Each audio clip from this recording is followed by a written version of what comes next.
Marcy Bullock here with part 3 of finding a job during tough economic times. We have now located alumni through all the tools we learned about in part 1 and 2. Now we are reaching out to potential contacts with an introduction. This is a wonderful way to request a conversation with someone who's part of the Wolfpack family. You tell a little bit about yourself, you humanize your note, and then you let them know when you are available. Once they receive this request from a student, it will remind them of what it was like for them. Maybe they graduated during a recession in 2008 and they know exactly what you're feeling like and the challenges you're facing. Maybe they were inspired by Jimmy V as well and they're willing to talk with you. Be proactive. If you haven't heard anything after 4 days, send a follow-up message, very tactful, not too pushy, but assertively saying, I know you must be very busy. I wonder if you might have a few minutes to chat with me, and remind them who you are. Now we're on to step 8 of 10. Ask for help. Do not be shy to request assistance from people that have been in the same situation as you have. So perhaps you've done your research ahead of time. You locate Dr. Jackie Olich, who works at Research Triangle Institute. You know she heads up a team that you're very excited about. And this is an example of your request for help. You tell a little bit about yourself and you mention when you are free to meet. So 2 different examples here of how you would introduce yourself to someone that you find online. If someone else refers you, such as myself, you might say, Marcy Bullock recommended that I contact you. Now, I'm going to drop the gem, so please pick it up. You must be specific in your request for help. If you stopped at a stop sign and said, I'm rolling down my window and I'm at the same stop sign, help me, I'm lost, and I say, yes, I'll help you. Where are you going? And you say, I don't know, I cannot help you. So come in to this conversation having done a review of the person's LinkedIn profile, and looking back at that really big list you made, ask for help brainstorming ideas. This is how you are specific. You have a pre-written paragraph ready if they do request more information or want to introduce you to someone else. And you ask for assignments. This is what you want to do, is report back to this individual that you've actually made progress and you've done the things they suggested that you do. So maybe you ask them who else you should research in this industry.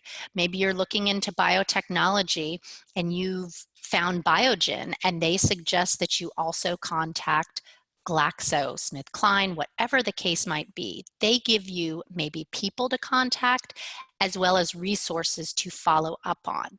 These 3 diamonds, do not forget in your conversation. Now you're into your questions. You're only having about 15 minutes with them, and you want to ask what's interesting to you. You're trying to learn by building the foundation of networking, which is going the scenic route and not going on the information highway where everyone thinks they're going to get there faster on the Beltline. You're taking a little bit more time going through the country, meeting people and learning.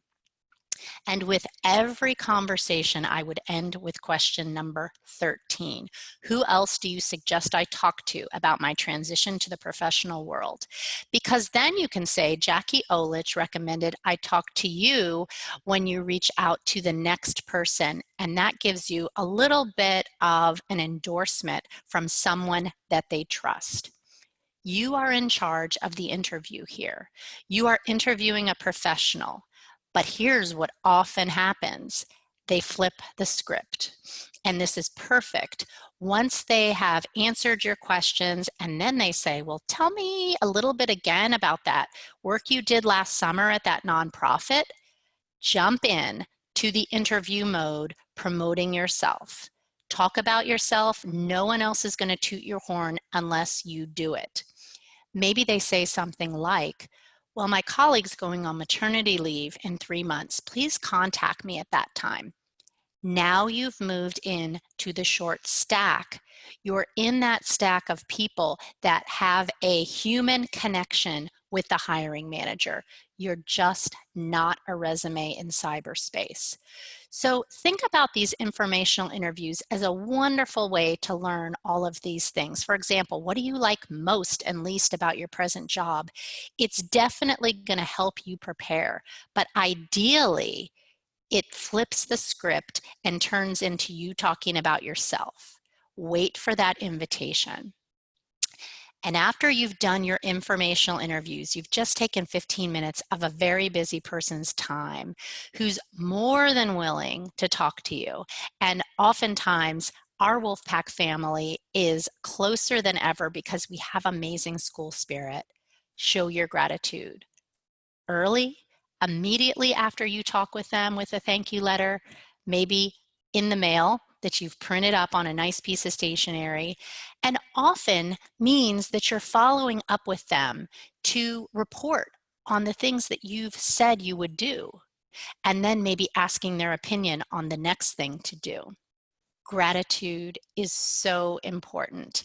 And one of the interviews that I recently did on Wolfpack Career Chats, if you haven't heard the podcast, quick plug, was by Amy Woff, who works for the Major League Soccer organization. And she said, any student that reaches out to me, I am more than happy to talk to. It just takes a little bit of what my mom called chutzpah to reach out and set these meetings up. And then finally, we are at staying positive and showing your passion.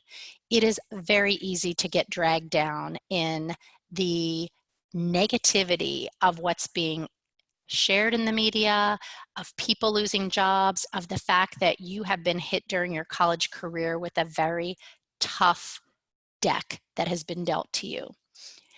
But stay positive, because that optimism will be contagious with each person you talk to.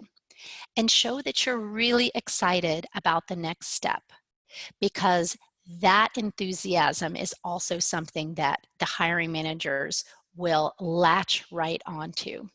So now you have your 10 steps to finding jobs in a tough economic time, such as a pandemic. And we thank you for listening.